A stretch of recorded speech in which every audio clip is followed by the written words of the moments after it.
Hello viewers, welcome to British and American English and IDP IELTS Russia University and read brands to speak English fluently like a native with international standard and get IELTS 8+ score within the short span of time. This is Emil, Chairman IELTS and Head of Linguistics, BAETTA Bangladesh. As a part of our English language pedagogy, the Science of Teaching Learning English Language program, this video is on Science of Spoken English series Part 2, Historical Background and Emergence of Human Language on Earth. In this lecture, you will learn about Lesson 1, the primitive history and origin of human language. Lesson 2, how did human language emerge? Lesson 3, when, where and why did language originate?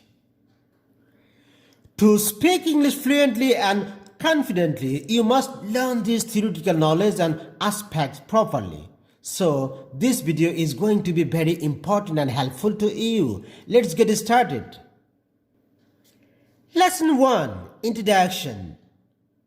One widely held theory is that language came about as an evolutionary adaptation, which is when a population undergoes a change in process over time to better survive. Being able to communicate using language gave the human species a distinctive survival advantage. The theory that language evolved from manual gesture, termed as Gestural Theory, dates back to the work of 18th century philosopher and priest Abbé de Condillac and has been revived by contemporary anthropologist Gordon Hayes in 1973 as part of a discussion on the origin of language. The gestural theory states that human language developed from gestures that were used for simple communication. Two types of evidence support this theory. Gestural language and vocal language depend on similar neural systems.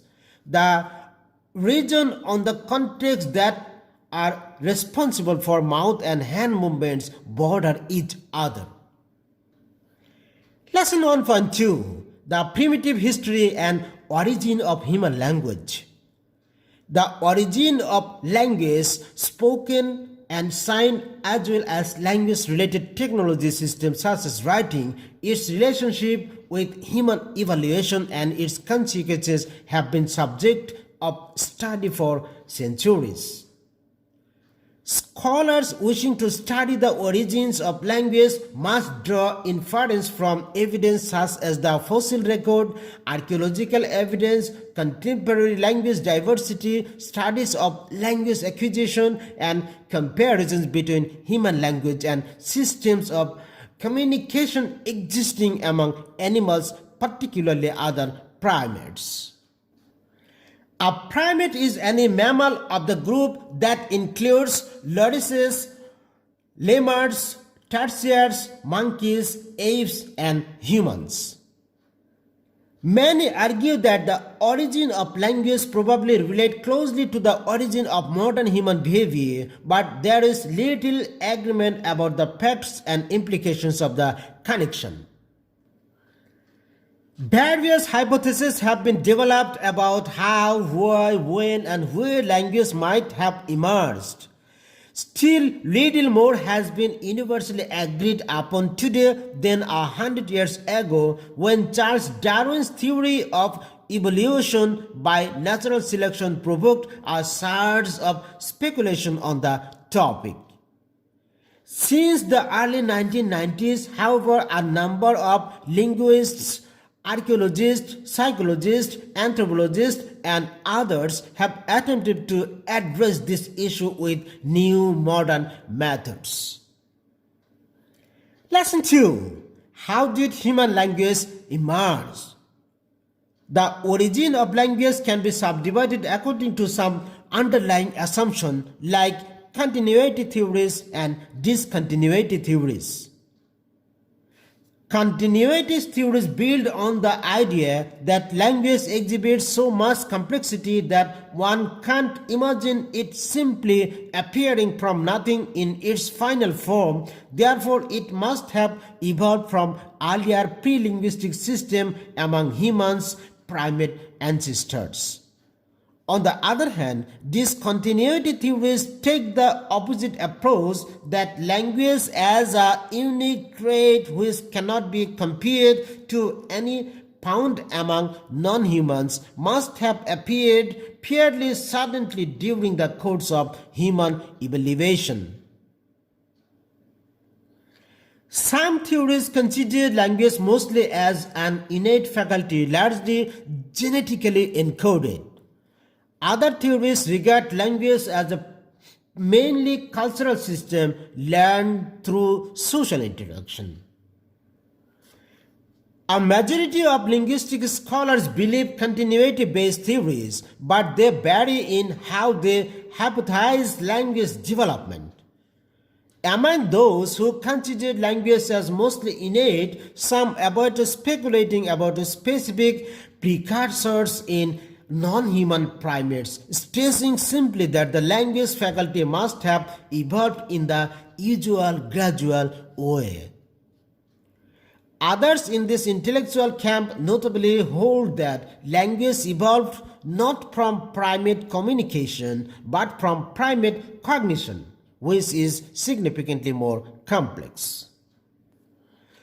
Those who consider language as learned socially, such as Michael Tomasello, consider it developing from the cognitive controlled aspects of primate communication, these being mostly gestural as opposed to vocal. Where vocal precursors are concerned, many continuity theories in basis language evolving from early human capacities for song. Noam Chomsky, a proponent of discontinuity theory, argues that a single chance mutation occurred in one individual in the order of 1 lakh years ago, installing the language faculty, a hypothetical component of the midbrain, in perfect or near perfect form.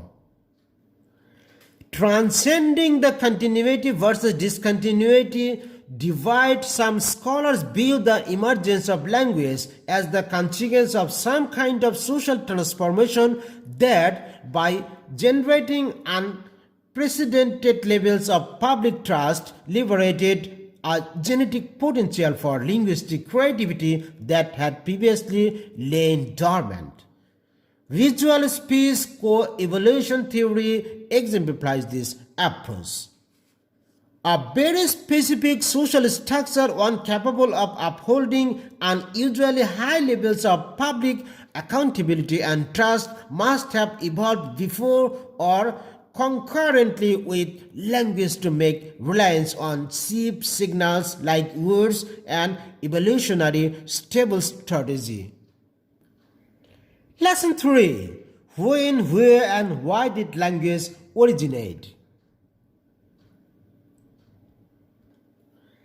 Since the emergence of language lies so far back in human prehistory, the relevant development have left no direct historical traces, neither can comparable process be observed today.